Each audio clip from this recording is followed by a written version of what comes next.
Bonjour à tous, nous nous retrouvons aujourd'hui pour parler de la lunaison du mois de mars. Et cette lunaison va initialiser le printemps, bien sûr, le 21 mars. Mais avant de parler de ça, je voudrais, je dirais, parler de ce qui est le plus notoire dans cette lunaison, c'est-à-dire, je veux dire, l'entrée de Saturne en Poisson. Cette lunaison est entièrement orchestrée autour du vécu saturnien. Alors, Saturne, il y a beaucoup de gens qui en ont entendu parler déjà, c'est une planète extrêmement importante dans le thème natal, puisque ça parle de la structure, ça parle du mental qui cherche à contrôler sa vie, à contrôler nos vies, et bien sûr qui se retrouve régulièrement confronté à ce que nous ne contrôlons pas. Et je pense que c'est vraiment un pivot au sein de la vie des êtres qui est extrêmement important, et donc au sein aussi de la collectivité, puisque Saturne préside à l'histoire humaine, préside au fait de garder les informations de tout ce qui a pu se passer au sein des humains, au sein de l'humanité, de la collectivité. Donc ce Saturne va rentrer en Poisson. Il vient de transiter le signe du Verseau pendant ces quelques dernières années, et il va rentrer donc en Poisson. Une fois qu'il va rentrer en Poisson, il va rentrer le 7 mars, au moment même de la pleine lune de cette lunaison. Et donc Saturne rentrant en Poisson va y rester jusqu'en mai 2025. C'est-à-dire que pendant 2 ans, nous allons vraiment travailler sur ce que signifie Saturne en Poisson. Et Saturne qui représente aussi tout ce qui est cristallisé en nous, pour le meilleur et pour le pire, c'est-à-dire ce qui est cristallisé, ce qui a du mal à se fluidifier, ce qui nous a choqué, ce à quoi on a des attachements particuliers, ce qu'on a sclérosé aussi. Donc Saturne parle de cette force yangisante qui concentre, qui condense et qui coagule de manière à permettre la manifestation, qui coagule pour créer des situations de la matière et de la matérialisation. Saturne aussi peut coaguler bien sûr de la construction, de la manifestation, mais il peut aussi coaguler des freins, des blocages et parfois des règles qui sont rigides et qui empêchent l'être de s'épanouir. Il est à double tranchant comme beaucoup de planètes d'ailleurs, il n'y a pas de planètes qui n'ont pas leur versant glissant, mais je dirais Saturne est une planète vraiment charnière au sein du thème des êtres, parce qu'il permet de relier les humains, chaque humain, au sein de la collectivité. Donc je vais parler maintenant, je vais parler de cette lunaison. Alors, on va commencer par la nouvelle lune. La nouvelle lune, qui se produit le lundi 20 février à 8h07, heure de Paris, démarre au tout début du Poisson, à 1,20 °, du Poisson, et elle est conjointe à ce fameux Saturne, qui est encore sur la fin du Verseau, et qui, le long donc de cette montée de lune jusqu'à la pleine lune, va ensuite, au moment de la pleine lune, arriver en Poisson. Saturne arrive en Poisson, Saturne rentre en Poisson exactement le mardi 7 mars à 13h42, c'est l'heure de la pleine lune du mois de mars. À ce moment-là, nous allons revenir sur cette nouvelle lune. Pourquoi ? Parce que cette nouvelle lune se fait dans la maison 12.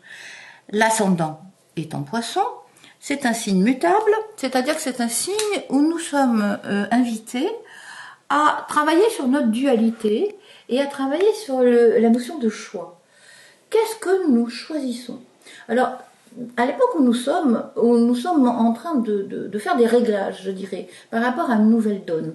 Depuis, je dirais, ce qui s'est passé au moment du premier confinement, je dirais la vision de normalité du collectif s'est transformée. C'est-à-dire qu'on est rentré dans une vision mondialiste où nous sommes sans cesse, quotidiennement, au courant de ce qui se passe un peu partout sur Terre, comme si finalement le voisin qui habite dans un autre pays était notre voisin.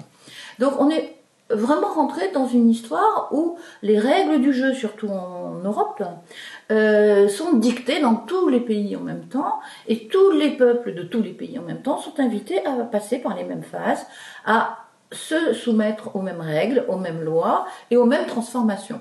Donc cette notion de mondialisation donne souvent l'impression aux humains qu'ils sont tout petits, des petites miettes, par rapport à cette immense machine qui préside à l'organisation du monde, et la dimension, je dirais, de l'humain et sa sphère de puissance, ou en tout cas sa sphère d'épanouissement, est souvent mise à mal par ce sentiment d'être écrasé par cette mondialisation, d'être un peu gommé, comme si finalement la mondialisation était toute puissante et que le petit humain était un fétu de paille. Or, aujourd'hui, ce qui nous est demandé, c'est de trouver une nouvelle position. Une nouvelle position devant finalement ce nouvel état de fait mondial. Nouvelle position, c'est exactement ce qui se passe avec le fait que cette nouvelle lune arrive dans un signe mutable. Le poisson, c'est un signe mutable, c'est un signe double. Ça veut dire qu'on est devant une dualité possible, une dualité de choix.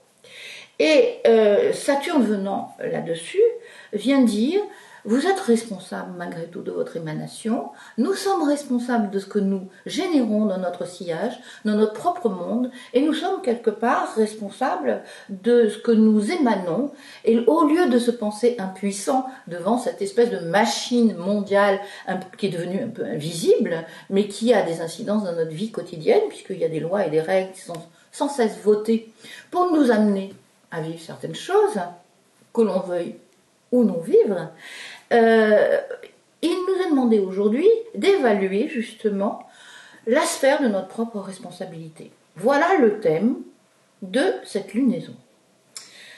On nous demande en fait, Saturne est une planète qui amène à la maturité, à la responsabilité, à l'engagement, à l'authenticité, et qui nous amène aussi à chercher quel est l'essentiel. Et en pleine lune, donc je vais vous parler maintenant de la pleine lune, en pleine lune, cette pleine lune donc qui se produit le mardi 7 mars à 13h42, c'est ce que je vous ai dit tout à l'heure, au moment de cette pleine lune, nous avons le soleil qui est au milieu du poisson, la lune qui est en face en vierge, au milieu de la vierge, le tout est en aspect dissonant avec Mars. Alors Mars, nous en avons parlé il y a quelques mois, puisque Mars a fait une boucle de rétrogradation en Gémeaux depuis quelques mois. Et puis, je dirais, au mois de mars, le 21 mars, il va revenir à l'emplacement où il était au début de cette boucle. Ce qui veut dire que la boucle est bouclée.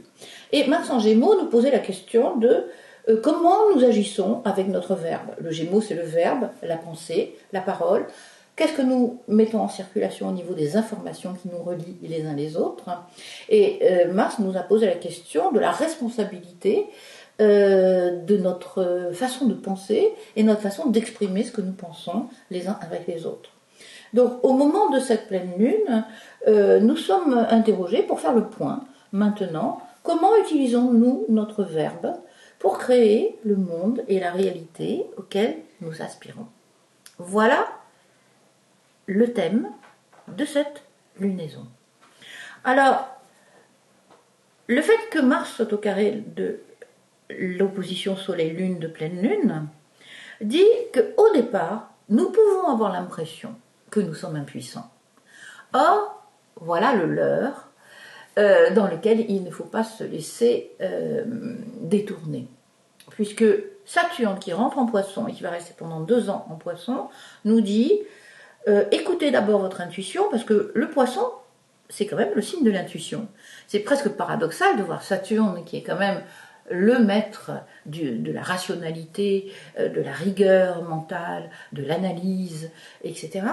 Le retrouver en Poisson, on pourrait se dire, mais qu'est-ce que ça va donner? Or, nous sommes en train de quitter l'ère du Poisson, et ça veut dire aussi, le passage de Saturne pendant ces 2 années va nous amener à faire un énorme nettoyage de toutes les croyances, de toutes les postures intérieures, je dirais des systèmes de croyances. C'est vraiment l'objectif. Les croyances et comment nous nous engageons à mettre en accord nos actes, nos pensées, et notre vie en général. C'est-à-dire, c'est vraiment la question, elle est, est-ce que je suis en accord avec mes valeurs? Est-ce que je suis en accord avec mon essence? Et je pense que ce passage de Saturne en Poisson va nous inviter à travailler sur ce à quoi on croit vraiment, mais aussi à le dépouiller de tous les vieux concepts qui finalement n'auront plus lieu d'être dans l'ère dans lequel nous sommes en train de rentrer. Voilà l'aventure qui se profile à l'horizon. L'association, je dirais, des énergies saturniennes et des énergies neptuniennes, puisque le poisson est sous la maîtrise de Neptune et de Jupiter, je dirais cette association est finalement assez heureuse, parce que ça nous amène à travailler sur notre cerveau gauche, cerveau droit, sur notre côté intuitif et notre côté rationnel, pour pouvoir les faire fonctionner ensemble, et non pas l'un contre l'autre. Et en même temps, ça nous pose la question de dans quoi nous avons envie de nous engager de façon la plus profonde possible. Et c'est presque Neptune et le poisson nous parlent de spiritualité, mais Saturne nous dit nous sommes responsables de ce à quoi nous croyons et nous sommes responsables de leur transformation. Et c'est maintenant que nous allons faire des travaux pratiques extrêmement profondes, extrêmement précises, extrêmement épurées. Je pense que ça va être très intéressant et nous aurons l'occasion d'en reparler. Voilà, je vous remercie pour votre attention, je vous remercie aussi pour votre participation et je vous dis à très bientôt pour la suite de nos informations.